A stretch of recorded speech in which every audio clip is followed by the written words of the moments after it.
Hey there, welcome back to another video. This time around, it is my rant on the 2019 direct-to-streaming action film, Beyond the Law. Law. Now, before I get around to sharing more of my thoughts on this direct-to-video crap fest, I would like to give a special shout out to Thomas for requesting this review, as well as another Steven Seagal masterpiece. And if there's another film featuring a has-been, overweight, over the hill actor debasing themselves and embarrassing themselves in epic fashion that you would like to see me tackle in the future, or another film, TV show, or topic, feel free to donate to either my PayPal or to my Patreon. A link to both is in the video description down below, and I will try to get your request as soon as I possibly can. Now, Beyond the Law, aka Beyond the Waistline, is yet another boring waste of space in the sad, sad filmography of Steven Seagal. This one is directed by a guy named James Cullen Bressack, who he wasn't even confident in this film enough, so he wound up putting a gag order on his cast and crew after it was done filming. But Seagal wound up breaking the gag order and said that he got paid enough money when it comes to doing this movie to buy a new refrigerator. Yeah, he got paid enough money to buy a new refrigerator. Good for Seagal. And of course, it's a new fridge. Of course, it's Seagal. Seagal wound up getting paid enough to get a new fridge. By the way, this could be just absolute bullshit. I saw it on IMDb, but I just had to share that. It's like, yeah, I got paid enough for a new refrigerator. So, James Cullen Bressack, he's the type of guy who has a long filmography, but it's not worth a shit. Because every single film in his filmography sucks ass or sucks balls. So much so that honestly, he should just change his last name to Ballsack, because he sucks ballsack as a director, especially when it comes to directing action scenes. You're an action film director, and you can't direct action scenes. You should retire. Stop directing action films, because that's just pathetic. Because he can't. He cannot direct action scenes worth a flying fuck. Every scene is shot in a way that's completely just lethargic, has no energy to it, no excitement. He doesn't know how to shoot fight scenes worth a shit. He shoots them from behind. You never see the fists connect in any of the fight scenes involving Johnny Messner. Maybe it's because he can't fight. But if that's the case, a better director would find a way to work around that. A better director would know how to shoot scenes with an actor who's not the best fighter, but still make it look like he can kind of knows what he's doing. This isn't one of those cases. He also doesn't know how to direct shootouts worth of shit either. Like, the shootout scenes are boring. There's no sense of adrenaline to them. They're very just stock and standard. There's nothing special to them. It's just take the gun out, shoot. That's it. So there's no style or flair to them. The only time you see any style or flair when it comes to his direction is maybe a couple establishing shots, some scenes where he works with some red lighting, and that's about it. Other than that, this guy sucks as a director. And it's another one of those directors that, for whatever reason, still keeps getting work. Why? Why do they keep hiring hacks like this to direct movies?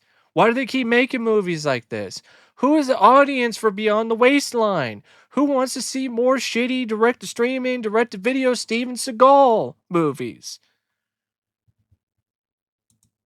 I have no idea. I feel like I'm taking crazy pills every time I watch one of these movies, because I'm like, why do these keep getting made? Why are there so many of these fucking films? Money laundering. That has to be it. I said that before in another Seagal review, and I'll say it again. It has to be money laundering because no other reason makes any sense.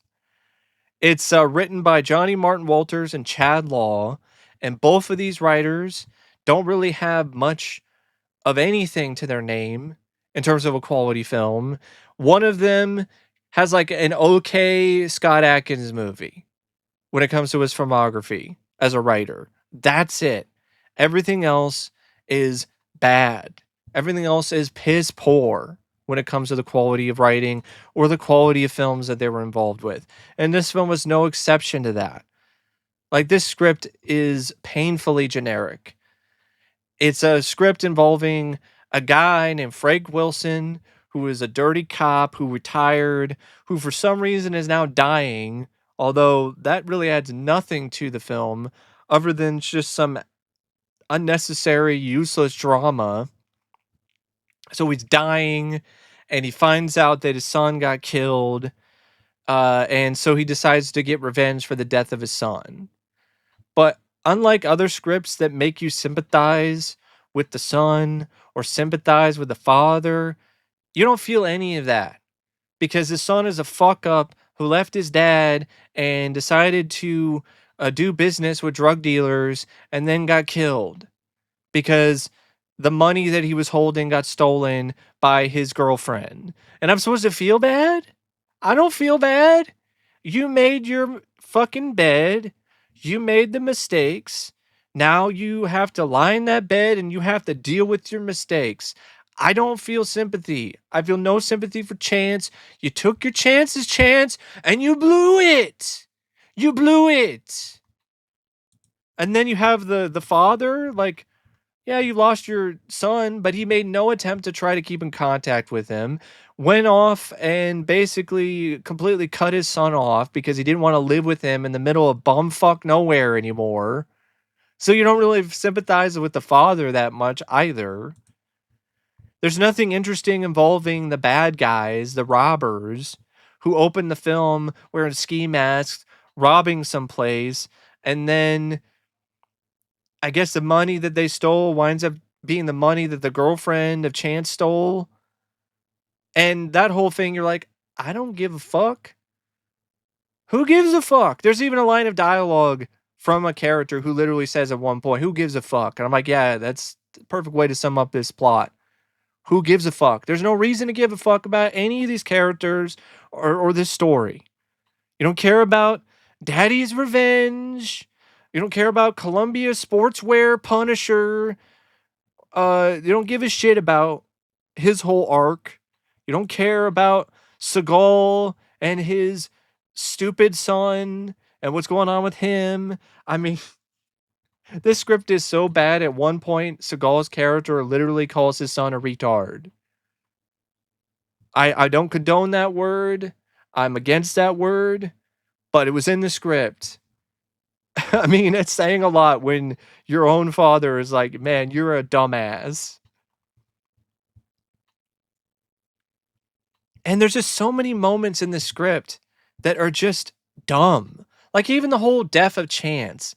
Like, what is up with these stupid scripts and these movies where this gang or this group of robbers or drug dealers, they have this guy and they ask him to hold some money, and then they go and they find the money is missing, and then instead of like keeping the guy alive to follow him around later to see if he goes to where he's hiding the money, or he goes to meet up with somebody who's splitting the money with him, who was in on stealing the money. Instead, they kill the fucking guy. So now they don't know where the money is, and then we'll never know where the money is. I don't understand it. This has happened numerous times in these kind of movies. Just kill the guy. That's the dumbest shit ever. Keep him alive so you can figure out where the fucking money is. When you find out that he really is the guy who stole the money, then you kill his ass. Why kill him right away? It's fucking stupid.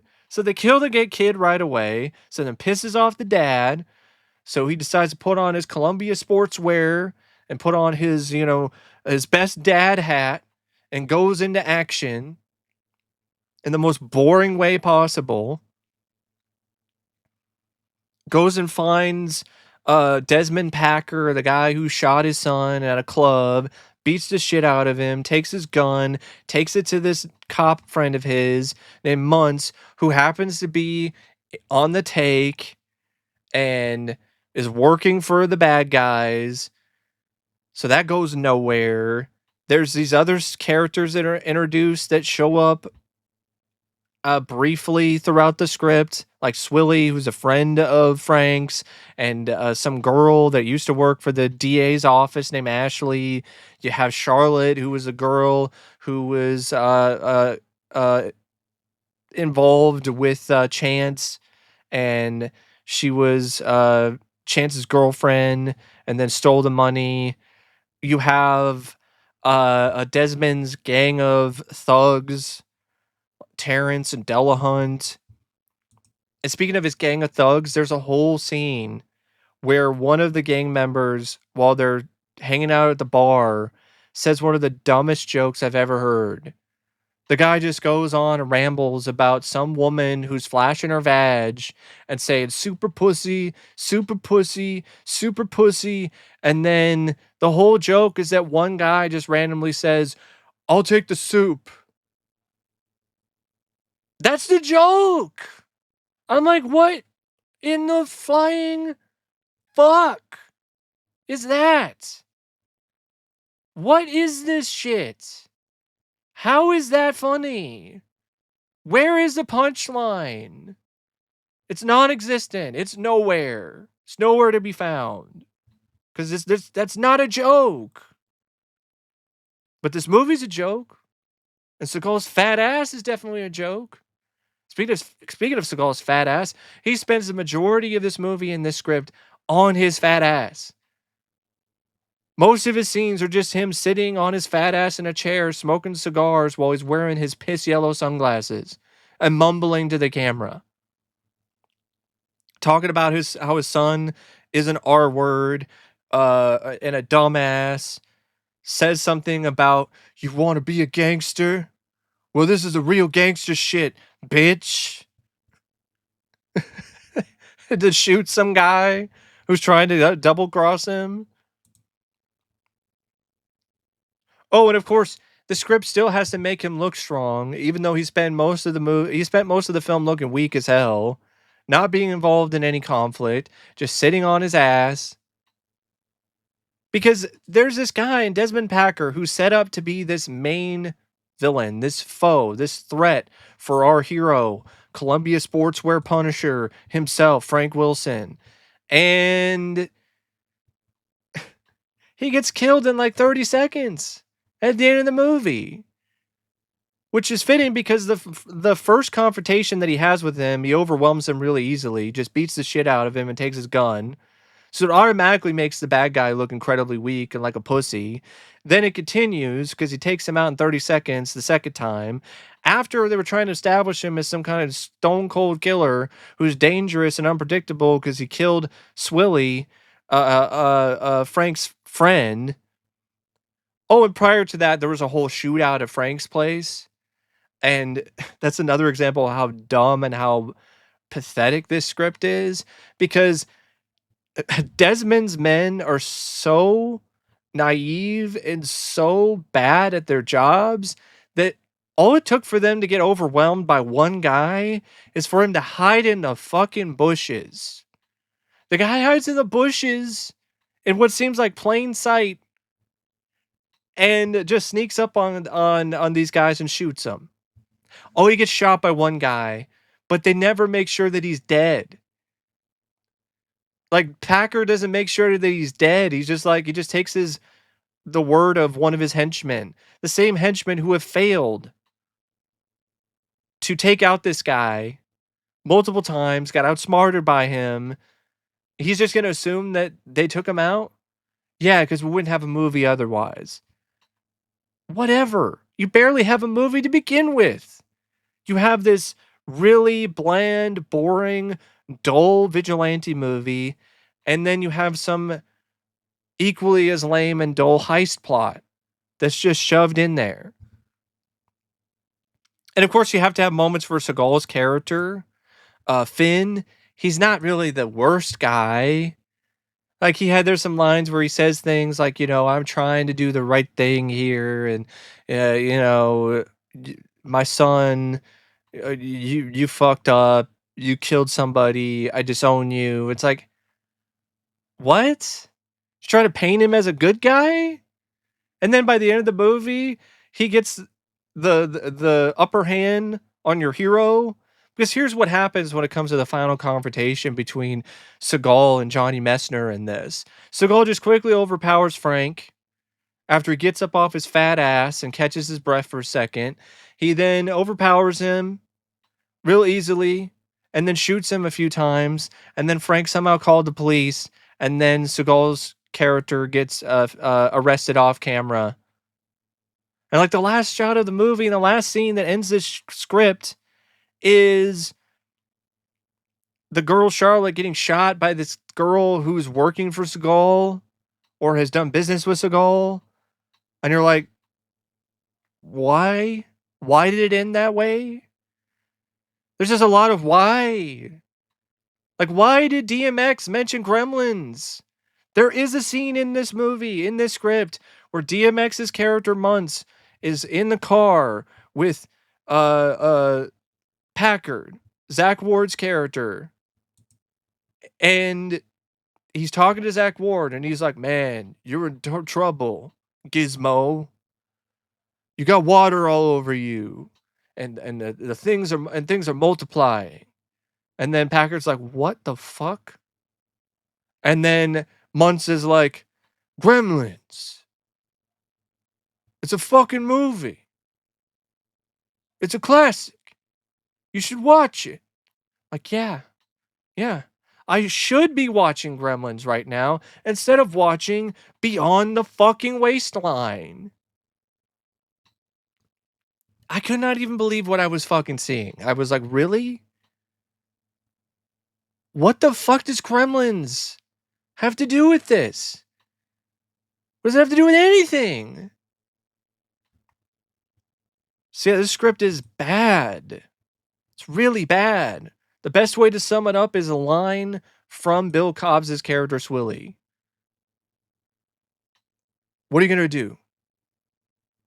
Shoot me or bore me to death? I'm like, yeah, that's exactly what happens with this movie. That's exactly what goes through your mind. You're like, can somebody just shoot me so we can get this over with faster? Or am I just going to be bored to death? The acting, I mean, that's a fucking joke too. The acting in this. You got Steven Seagal as Augustino Finn Adair with his fake ass accent. I don't know why he keeps doing this. You're not from Louisiana. Stop it. Just stop it, Seagal. You sound like a poser. You sound like a dumbass. You sound stupid. It doesn't sound authentic at all. It's laughable. Just as laughable as your piss yellow sunglasses that you keep wearing for some fucking reason because you think it makes you look cool. Johnny Messner, not much better.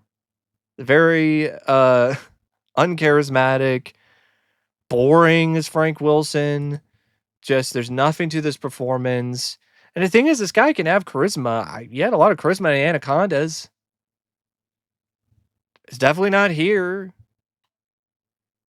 Maybe it was sapped by the dad hat that he wore throughout the entire runtime. DMX in his last film role before he passed away, not a good performance. Pretty bad. Pretty poor. Bill Cobbs, it was fun to see him. I know he's also passed away recently. May he rest in peace. He did the best that he could with such a nothing role. Zack Ward as Desmond Packard.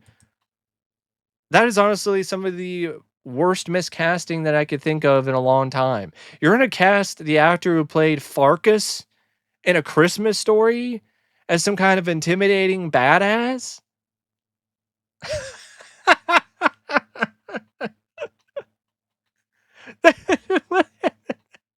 Really? Farkas from A Christmas Story as an intimidating badass character.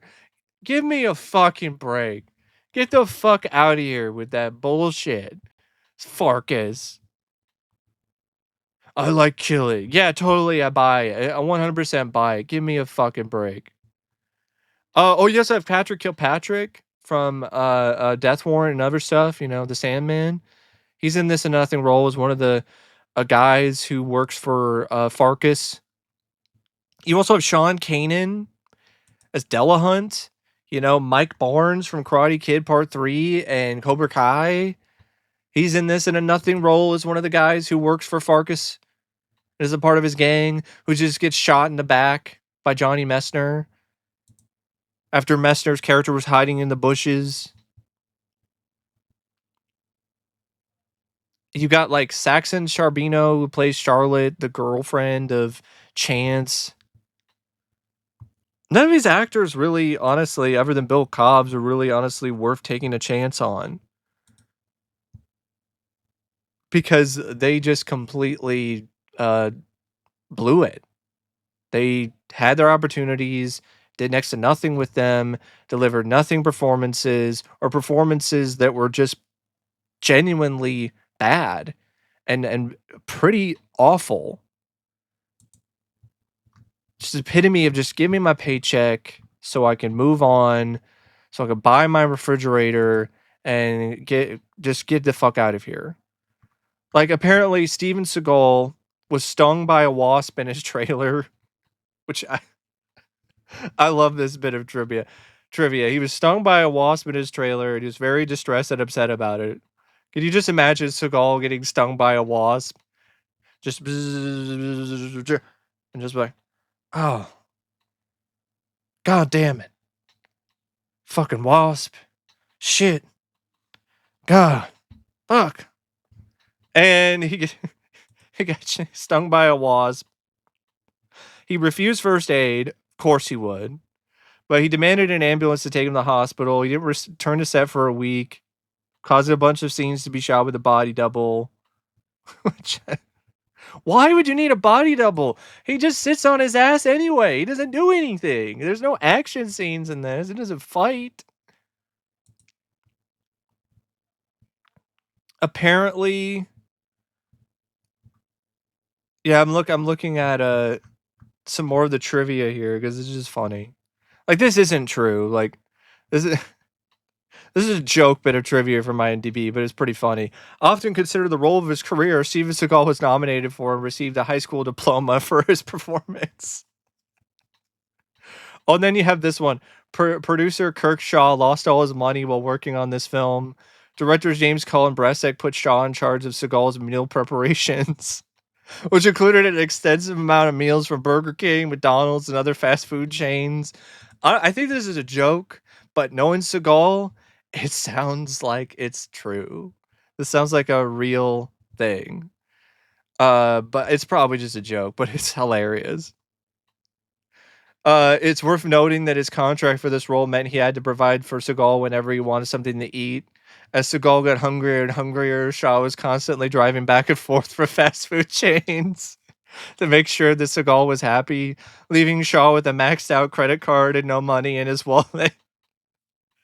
He winded up having to take out loans to buy for his gargantuan meals. Seagal was eating like a king and having a marvelous time filming at the expense of Kirk Shaw. In total, Kirk Shaw spent $6.1 million to pay for his food. Shaw's wife divorced him and took their kids to North Dakota, where she married a new man who knows how to manage money responsibly. As a result of his financial troubles during the making of his movie, it winded up being his last film, as he is no longer with a job, a family, and everyone else in his family disowned him for being so financially irresponsible, or a house. He lives by the side of the street in Northern California, dreaming of better days he will never see. There's a scene left on the cutting room floor that featured the character Detective Ray Muntz, played by DMX, saying, "You can't handle the law," followed by a quick zoom in on the face of Augustino, played by Seagal, who mumbled, "The law. I'm beyond the law." The scene was considered too cheesy, even by this movie's standards. Seagal, in a very rare act of kindness and generosity, gave each member of the cast and crew a signed copy of China Salesman on DVD as a gift after filming Wrapped. Originally planned to be a theatrical release, when producers finally understood that people wouldn't touch Steven Seagal with a 10-foot pole and wanted none of him, it was dumped and released straight to hell. I mean, to video. Straight to video. This is so fucking funny. Because all the trivia is just gags. It's just jokes. And these jokes are funnier and more entertaining than anything in this fucking film. That whole bit about this guy went out of business. He lost everything because he kept buying Burger King and McDonald's for Seagal and spent $6.1 million.